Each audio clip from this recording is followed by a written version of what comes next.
internationale sur LCA, la chaîne au cœur de l'Afrique. Voici les titres.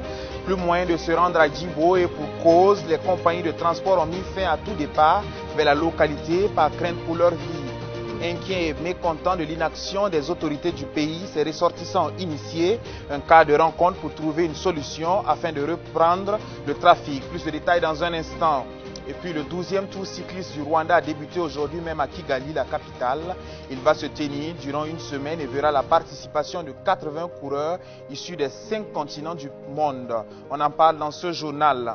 Enfin, la promotion de la réconciliation nationale et de la paix au Burkina, le comité de l'appel de Manega en fait son cheval de bataille. Quelle est sa mission? Quelles sont les solutions de paix et de réconciliation qu'il propose?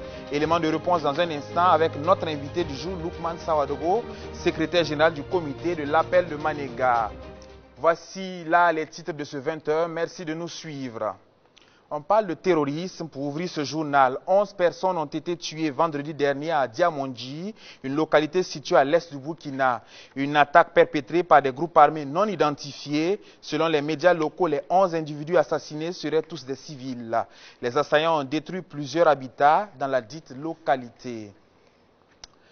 La ville de Djibo est coupée du monde depuis quelques semaines et pour cause, les principales compagnies de transport ont stoppé toute desserte sur l'axe Djibo-Ouagadougou. Pour l'heure, rien n'est encore fait pour y remédier. C'est le constat amer fait par des ressortissants de la localité. Réunis à Ouagadougou, ces hommes et ces femmes ont entrepris des échanges pour trouver des solutions à cette crise. Benjamin Kwame était présent à cette assise. Il nous fait le point dans cet élément. Ils sont fonctionnaires d'État, du privé, élèves, étudiants ou encore ménagères. Tous originaires de la province du Soum et particulièrement de la ville de Djibo. Djibo, une commune qui depuis quelques jours serait coupée de la capitale Ouagadougou, car il y a une desserte des principales compagnies de transport opérant sur l'axe Djibo-Ouaga. Nous avons aussi démarché les compagnies de transport dans le but de comprendre quelle est, n'est-ce pas, la raison qui les a poussés à suspendre. Le DG de staff a bien voulu nous recevoir et officiellement il nous a donné les raisons qui les ont poussés, n'est-ce pas, à suspendre. Comme vous pouvez le deviner, c'est par rapport à la situation sécuritaire, n'est-ce pas, que les compagnies de transport là ont décidé de suspendre leur desserte. Elles ont en tout cas estimé qu'au regard du fait que cette zone-là, notamment surtout le tronçon Namsigia-Djibo, est devenu très très dangereux pour eux. L'État n'arrive vraiment pas à assurer régulièrement le service public lié à la sécurisation de ce tronçon-là. Hormis la sécurisation de ce tronçon, les compagnies ne voudraient pas perdre leurs employés, car au passage, plusieurs personnes y ont perdu la vie. Étant donné qu'il n'y a pas un service public régulier, n'est-ce pas, de sécurisation, il implique pour eux de ne pas prendre trop de risques parce qu'ils emploient aussi des gens. Parce que ces gens-là emploient des chauffeurs et ils utilisent leurs moyens aussi pour rallier la zone. Et nous savons tous que le préalable à toute activité, aussi bien publique que privée, c'est la sécurité. Et ce tronçon Namsigia-Djibo, selon eux, leur pose vraiment problème. Voyant l'inaction des autorités compétentes selon eux, les ressortissants du Soum ont mobilisé tous les siens pour que dans l'urgence, une solution soit trouvée. Nous voudrons juste donner un cadre, n'est-ce pas, à tous les ressortissants de cette province-là et également à tous les ressortissants du Sahel, ainsi que tout Burkinabé qui est conscient que la suspension de la desserte de ces compagnies de transport-là est une chose qui n'est pas banale, n'est-ce pas? C'est une question de souveraineté de notre territoire qu'il est question. Mais selon eux, les derniers développements récents sont très très inquiétants. Et donc nous aussi, nous nous joignons, n'est-ce pas, à leur mécontentement, nous nous joignons à leur désolation pour continuer à interpeller l'État. Ce cadre de concertation est le lieu pour les Djibolais de faire des propositions concrètes, mais des propositions qui laissent encore des interrogations. Que ce soit l'État plutôt qui appelle les transporteurs, qui en prennent la responsabilité. Parce que nous supplions les transporteurs, ils acceptent de venir. Demain, nous entendons qu'on a tiré sur 3 cars. Sommes-nous liés à ça? Sommes-nous responsables? Parce que sans aller loin, une des questions épineuses est la suivante. C'est le fait que très souvent nous sommes dans une nébuleuse. Pour peu qu'on dise que vous avez négocié avec les transporteurs, c'est sûr que certains savaient ce qu'on voulait faire, puisque en fin de compte, presque tout le monde actuellement est suspecté d'avoir un pied de l'autre côté. Qu'à cela ne tienne, toutes les propositions formulées seront consignées dans un document afin de le remettre à qui de droit. Nous saisirons qui de droit avec ce document, dans le but toujours de contribuer en tant que fils de la région et en tant que Burkinabé. Nous ne pouvons pas nous asseoir et regarder un village cédé, une commune cédée, après c'est une province, après c'est une région et on ne sait pas après quelle est la suite. Notez également que la desserte des compagnies de transport opérant sur l'As Guibo-Ouaga n'a pas été notifiée officiellement par les compagnies elles-mêmes, mais le constat a été fait par les populations. Et puis cette information, avant de poursuivre, annoncée il y a quelques jours par le ministre de l'Enseignement supérieur, Al-Kassoum Maïga, le rapatriement des étudiants burkinabés en Inde est effectif. Cet après-midi, ils ont en effet foulé le sol de l'aéroport international de Ouagadougou au nombre de 16 et inscrits depuis 2018 à la Godavari Institute of Engineering and Technology. Leur rapatriement a été décidé par le pays d'accueil et fait suite à plusieurs semaines de dénonciation de leurs conditions de vie et d'études. Fumée noire sur le marché de Nyoko 2, c'est à l'est de Ouagadougou. Dans la nuit du vendredi au samedi dernier, un incendie est survenu. Alertés à temps, les soldats du feu ont pu maîtriser le sinistre. Si aucune perte en vie humaine n'est à déplorer, les dégâts matériels sont néanmoins considérables. Désemparés, les sinistrés appellent à l'aide. Le constat avec Bachirou Sawadogo et Ahmed Nanema. De nombreuses marchandises sont parties en fumée au cours de l'incendie qui s'est produit le samedi dernier aux environs de minuit dans ce marché de Nyoko 2. Si certains tentent toujours de récupérer ce qu'ils peuvent, des débris, les boutiques consumées par les flammes laissent des commerçants dans une véritable impasse. Je vendais des habits, des ingrédients secs et frais de cuisine à cet endroit où je vous parle. Tout a été emporté par les flammes. C'était pareil pour ma fille. Cette sinistrée rend grâce à Dieu pour leur avoir épargné du pire. Nous rendons grâce à Dieu pour le fait qu'il n'y ait pas eu de perte en vie humaine. Si nous étions morts en lieu et place des marchandises, il n'y aurait aucun avantage. Nous n'avons pas vu, mais nous entendons que certaines localités sont attaquées. Si c'était les terroristes qui avaient commis ces dommages-là, qu'aurions-nous dit? Cependant, elle lance un appel aux autorités burkinabées pour leur prêter main forte afin qu'ils puissent reprendre leur commerce. Nous demandons à Dieu et aux autorités de nous venir en aide de façon équitable, de sorte que tous les sinistrés puissent en bénéficier. Quant à cette vendeuse de produits cosmétiques et d'articles divers, chez qui tout a été réduit en cendres, elle s'en remet à Dieu. C'est Dieu seulement qu'on va prier. Je ne sais pas quoi dire. Tu vas dire quoi? L'année passée, là, on n'a rien eu. Comme ce n'est pas la première fois là. Je ne sais pas quoi je vais dire. Je vais demander. Je ne vais pas gagner. Est-ce que tu vas demander encore? L'année passée, là, on a demandé. On pensait qu'on va... Même... Je ne sais pas. Pour le responsable du marché de Nyoko 2, la cause de l'incendie est liée aux installations anarchiques des commerçants du marché. Le marché est trop désordre, n'est pas organisé. Si nous avons trouvé que les autorités ont pris ça en compte, pour venir construire le marché là pour nous, bon, nous allons trouver que bon, le fait là ne peut plus faire ça. Cela fait la deuxième fois depuis 2017 que le marché de Nyoko 2 est victime d'incendie. Cependant, l'ampleur du présent sinistre est beaucoup plus importante comparativement à la précédente. Dans la même veine, la Guinée-Conakry, qui est aussi frappée par une vague d'incendies dans sa capitale, on dénombre à ce jour plus d'une dizaine d'incendies, occasionnant des pertes en vie humaine et d'importants dégâts matériels. Les sapeurs-pompiers déplorent le manque cruel de moyens matériels et logistiques afin de réagir efficacement au phénomène. Les marchés populaires de la capitale sont les plus touchés par ces incendies.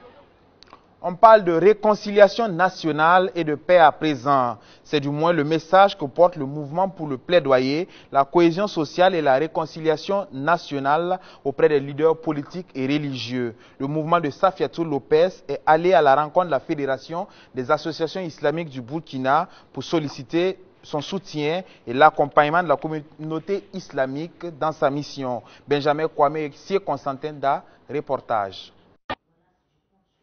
Le mouvement pour le plaidoyer, la cohésion sociale et la réconciliation nationale continue sa marche offensive sur le territoire burkinabé pour plaider à une réconciliation de tous les fils et filles pour le retour de la paix au Faso. Après la visite chez les acteurs de la société civile, des autorités coutumières, des anciens ambassadeurs et hauts cadres de l'armée à la retraite, l'équipe conduite par Safiatou Lopez était cette fois chez la Fédération des associations islamiques du Burkina Faso. En plus de la prière demandée, il faut œuvrer à consolider la cohésion sociale, surtout en ces temps où le pays connaît de nombreuses attaques terroristes. Nous voulons ensemble essayer de sortir de cette situation qui ne nous honore pas du tout. En tant que fils et filles de ce pays, nous avons le devoir, l'obligation de faire quelque chose pour que nous puissions sortir. Donc nous sommes venus leur dire, demander leur bénédiction. Nous avons demandé qu'il y ait aussi la cohésion. D'essayer de voir ce qui peut de peser de par leur poids pour que chacun essaie en tout cas de laisser pour lui pour que nous puissions arriver à la paix. Parce que ce sont des Burkinabés qui tuent des Burkinabés. Et comme on dit, la politique là, c'est parce que nous sommes là qu'il y a la politique. C'est parce que le Burkina est là qu'il y a la politique. Si nous ne faisons pas attention, un jour le Burkina Faso peut disparaître de la planète. La démarche du mouvement pour le plaidoyer, la cohésion sociale et la réconciliation nationale est salutaire, d'autant plus qu'ils sont des citoyens burkinabés. Du fait, la prière et les invocations accompagneront cette action. On veut la paix pour notre pays, pour la concorde et la cohésion, et le vivre ensemble. On en a autant besoin à l'heure actuelle, surtout avec ce que vous connaissez déjà. Si des gens se lèvent et se réunissent, toutes les bords politiques, toutes les différentes tendances de la société civile vous disent qu'ils veulent chasser la paix, nous pouvons les accompagner dans nos prières. Présent à cette rencontre, le président du CDP exhorte également la FAIB à travailler et à prier avec les autres religions pour une communion parfaite, pouvoir ramener la sécurité dans le pays. Qu'ils continuent de travailler en bonne intelligence avec les autres religions, afin que les terroristes ne profitent pas de la situation pour opposer les religions entre elles et pour opposer les ethnies entre eux. Je pense qu'aujourd'hui, la majorité commence à se rendre compte que cette réconciliation est indispensable pour un développement de notre pays.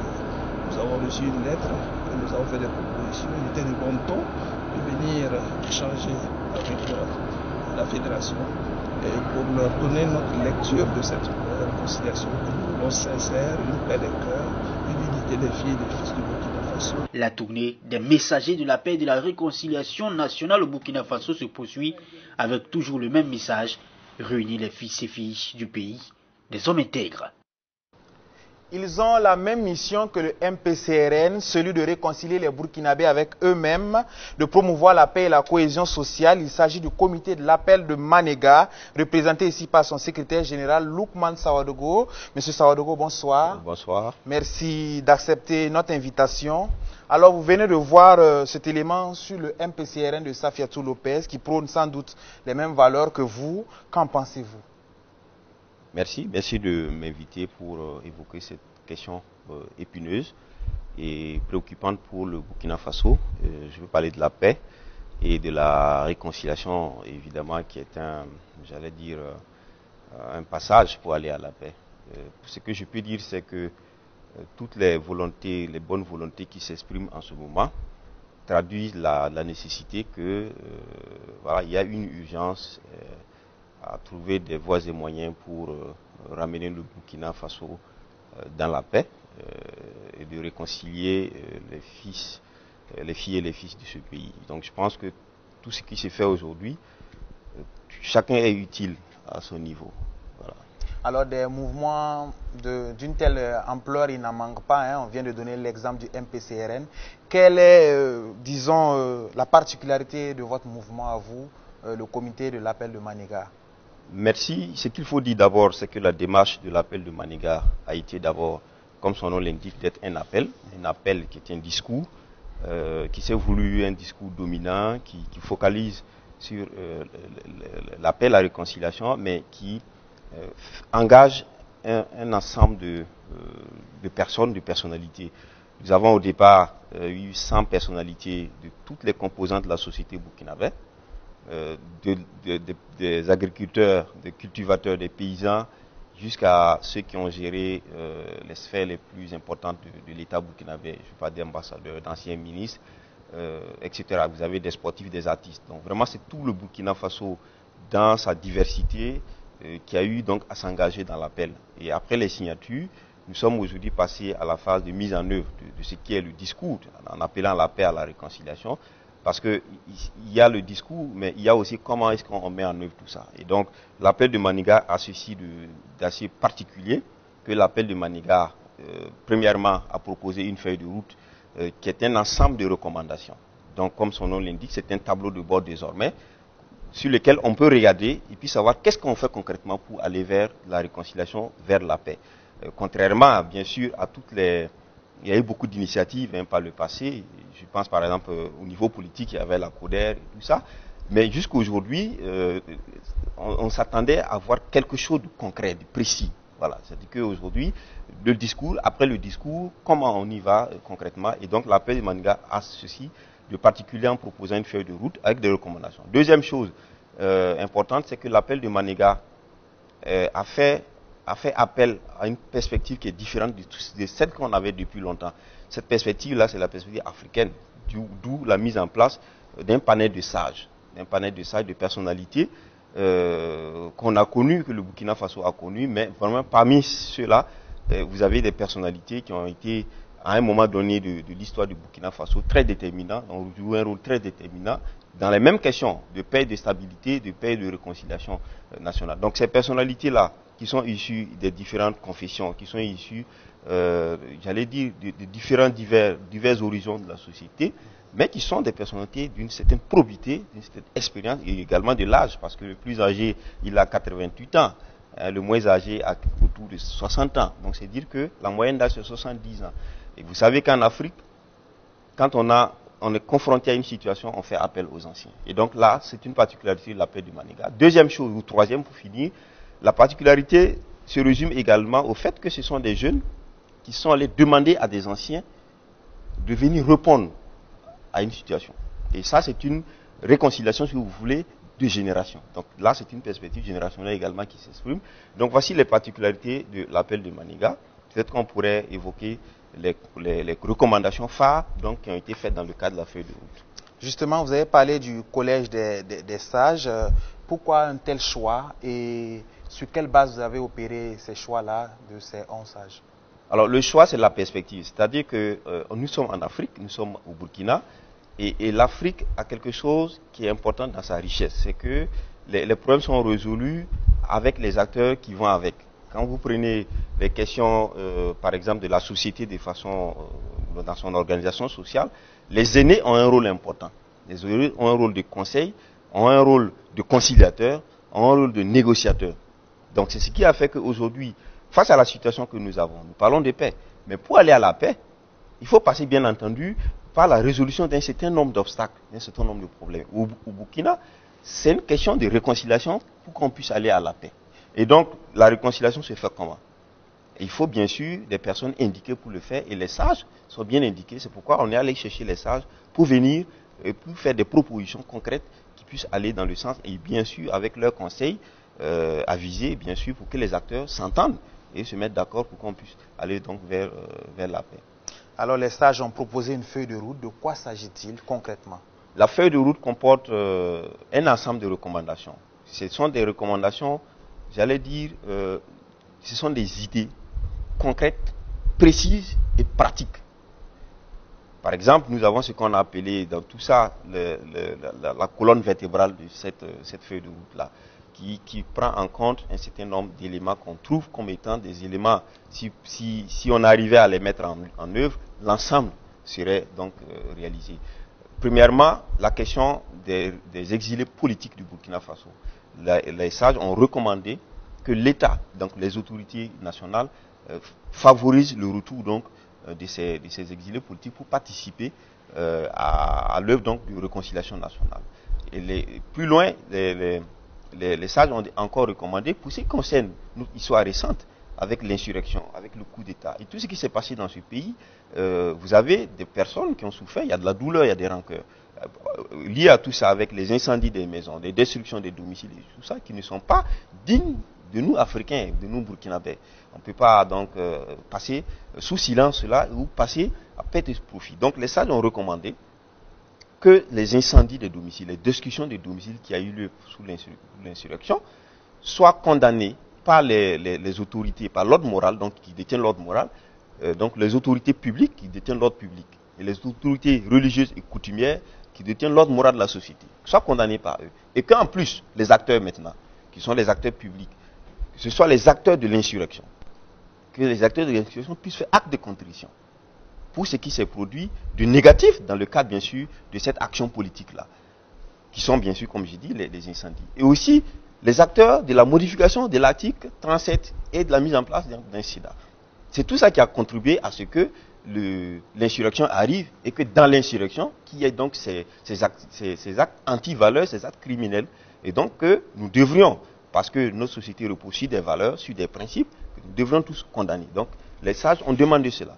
Pour ce qui concerne les victimes de tous ces éléments, les sages ont demandé, à titre humanitaire, bien entendu, la justice va conduire ces dossiers-là jusqu'à son terme, mais il est important que, en termes de réparation, et à titre humanitaire, que l'État prenne en charge ces réparations-là. Et puis, d'un autre côté, les sages ont également recommandé un forum national inclusif de la réconciliation nationale, qui permettra, auquel donc participent les exilés politiques, qui permettra que tous les filles et les fils du Burkina Faso se retrouvent et que se parlent en face à face, dans un face à face qui soit franc et direct, afin que de là, on tire un trait sur beaucoup de choses qui nous lient dans le passé, mais qui sont en réalité des obstacles, des traumatismes qui nous empêchent d'avancer et de pouvoir cheminer comme il le faut le Burkina par rapport à son développement.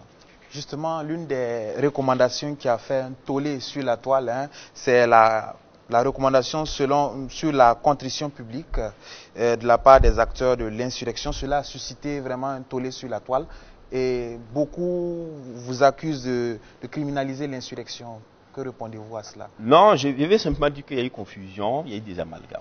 En réalité, il n'y a pas longtemps, je crois, le jeudi, nous étions reçus aussi fort parce qu'on a un cadre de tournée aussi auprès d'acteurs. Le chef des filles de l'opposition était un insurgé. En chef, j'allais même dire. Mais qu'est-ce qu'il a dit? Il a dit oui, que ceux qui ont commis les actes anti-valeurs, des actes compromettants, préjudiciables, qui ont causé du tort à la société, comme ceux qui ont incendié les domiciles, qui ont vandalisé les biens privés des gens, ces personnes doivent normalement s'excuser, doivent faire acte de contrition. C'est de là qu'il s'agit. Si vous regardez bien l'affaire de route, on commence par dire que les chefs coutumiers, les chefs religieux et les autorités publiques doivent condamner ces actes-là d'incendie de domicile. Je n'ai pas vu un seul insurgé digne de ce nom qui va me dire qu'il cautionne l'incendie d'un domicile. Ça, je n'ai pas encore vu, je ne crois pas l'avoir. Et je ne crois même pas que ce qui est dit, c'est par rapport à ça. Je ne crois pas. Donc, c'est pour dire simplement que c'est peut-être des amalgames qui sont faits. On comprend. Parce qu'après l'insurrection depuis 2014, jusqu'à aujourd'hui, on n'a pas encore entendu une voix de personnes, de personnalités, comme ces personnalités que nous avons, qui disent qu'il faut condamner. Donc, du coup, ça peut entraîner beaucoup d'euphorie là-dessus. Mais la réalité est toute simple. Il n'est pas question de dire que c'est l'insurrection. Parce que l'approche des sages, c'est de dire, on n'a pas dit la raison des insurgés, on n'a pas dit la raison des modificateurs, parce que chacun a sa raison. Ce n'est pas de là qu'il est question. Ils ne viennent pas pour juger. Ils disent, de votre action commune, il s'est produit quelque chose de négatif dans la société, et c'est de ça qu'il s'agit. Et les sages demandent, parce que, quand on dit, il y a des victimes, est-ce que vous savez qu'aujourd'hui, il y a des victimes, et je le dis, moi j'ai rencontré beaucoup de victimes, et les victimes connaissent, ou supposent, connaissent ceux qui sont venus incendier chez eux, ou ceux qui ont envoyé incendier. Alors, si on reste dans cette logique, ça voudrait dire que les gens sont dans une posture, ou dans un état d'esprit de vengeance, de rancœur. Mais quand on prend des excuses, sans qu'il n'ait question même de culpabilité. Ce n'est même pas la question de culpabilité qu'il est question ici. Parce que les SAI ne disent pas les auteurs, ils disent les acteurs. Tout ça, c'est pour dire que quoi? Il faut amener l'apaisement.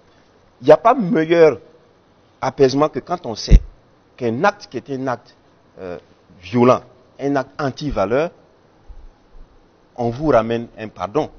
Il n'y a pas mieux que ça. Même la justice ne peut pas vous le donner. Donc je pense qu'aujourd'hui, c'est ça qu'il est question. Les sages veulent de l'apaisement. Il faut que les cœurs soient désarmés.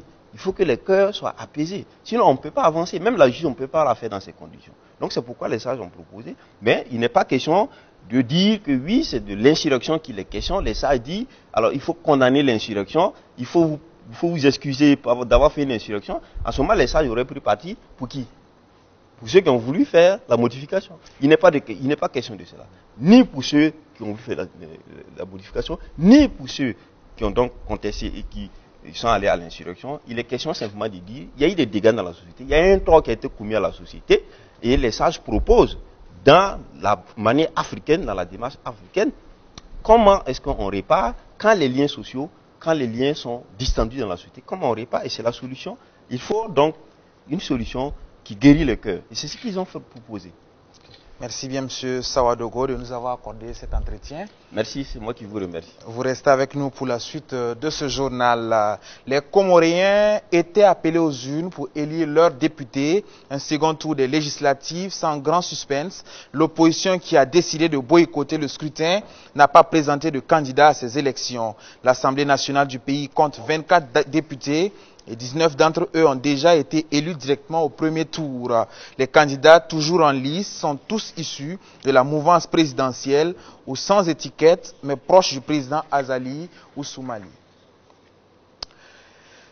L'école catholique Saint-Léonard de Réau célèbre son 75e anniversaire. 75 ans au service de l'éducation et de l'évangile. Ça se fête, occasion pour plusieurs générations d'élèves issus de cet établissement scolaire de se retrouver le temps d'une action de grâce et de festivités diverses.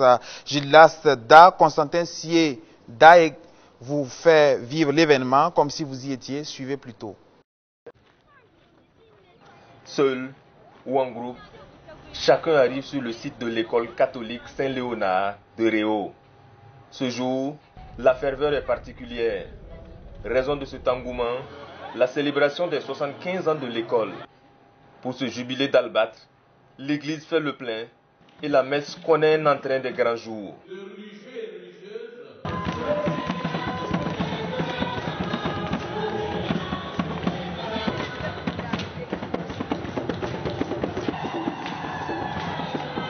La célébration des 3/4 de siècle se fait sous le thème « Éduquer à la lumière de l'Évangile ». La célébration se vit sous ce thème, non seulement très évocateur, mais très pertinent. Comment en effet une œuvre de l'Église catholique pourrait-elle ne pas faire référence à l'Évangile, source de son action? L'école Saint-Léonard de Réau est la première dans la région. La plupart des grands hommes et femmes de la région ont étudié dans cette école. Et parmi les grands forgés à cette école, certains ne voulaient pas se faire compter l'événement. Dans les années 76, 77, 78, nous étions ici. J'ai fait de mon CP1 au CM2. Oh, c'est un sentiment de joie et de fierté d'être le fruit de cette éducation, de cette formation. Et aujourd'hui, nous allons retrouver nos devanciers, nous allons retrouver nos petits frères. C'est une grande communion, c'est une grande fraternité et c'est une manière aussi de célébrer l'excellence. Parce que tenir 75 ans, c'est déjà très important. Ancien parmi les plus anciens, Joseph Damiba. C'est en 1950 qu'il a débuté comme enseignant dans cette école. Et à 92 ans révolus, l'homme n'a rien perdu de sa superbe. Je suis dans la joie, une joie immense, à l'endroit des générations d'élèves qui se sont succédés dans cet établissement. Je tiens à me réjouir des femmes et des hommes bien formés qui en sont sortis pour servir notre pays à tous les niveaux. Aux élèves actuels, je leur souhaite de réussir et de suivre le bel exemple de leurs parents, d'autant plus qu'aujourd'hui, ils sont mieux nourris que leurs aînés qui se contentaient d'un gros taux avec juste un tout petit morceau de viande pour tenir la journée de l'école. Pour faire mémoire à cet établissement, la cérémonie a drainé un aréopage de personnalités d'horizons divers. Et l'occasion faisant le larron, les enseignants actuels profitent de la fête pour une demande particulière. La construction d'une direction et une clôture pour l'établissement, et ce pour permettre de booster encore plus la qualité de l'enseignement de cette institution, mise en place il y a 75 ans par les Pères Blancs. C'est parti pour le 12e tour cycliste du Rwanda. Le coup d'envoi a été donné ce matin même à Kigali, la capitale. Au total, 80 coureurs de 26 nationalités différentes prennent part à cette course internationale prévue pour se tenir jusqu'au 1er mars prochain. Première dans cette compétition, les 5 continents du monde sont représentés avec l'inscription de dernière minute de la formation malaisienne Terengganu. L'un des hommes les plus attendus de cette 12e édition est un coureur érythréen, Biniam Girway Ailou, évoluant dans une équipe franco-japonaise et domicilié depuis quelques semaines dans la région marseillaise en France. Solide espoir du cyclisme africain et mondial, vainqueur de 2 étapes lors de la dernière tropicale Amissa Bongo et deuxième le week-end dernier du réputé Grand Prix de Laigeglia en Italie. Ce très jeune puncher sprinter de 19 ans vise mieux que l'an dernier. Parlant du cyclisme, le monde, la petite reine du Burkina Faso et d'Afrique pleure un de ses monuments. Il s'agit de Adama Diallo, ancien président de la Fédération burkinabé de cyclisme et de la Confédération africaine de cyclisme. Tirant sa révérence le mardi dernier, il a été accompagné à sa dernière demeure ce vendredi à Lankoué, son village natal, à une trentaine de kilomètres de Gourcy. Paix à son âme. Voilà qui met fin à ce journal. Judith Timadi vous donne rendez-vous demain. Pour ma part, je vous dis à très bientôt et bonne suite de programme sur LCA, la chaîne au cœur de l'Afrique.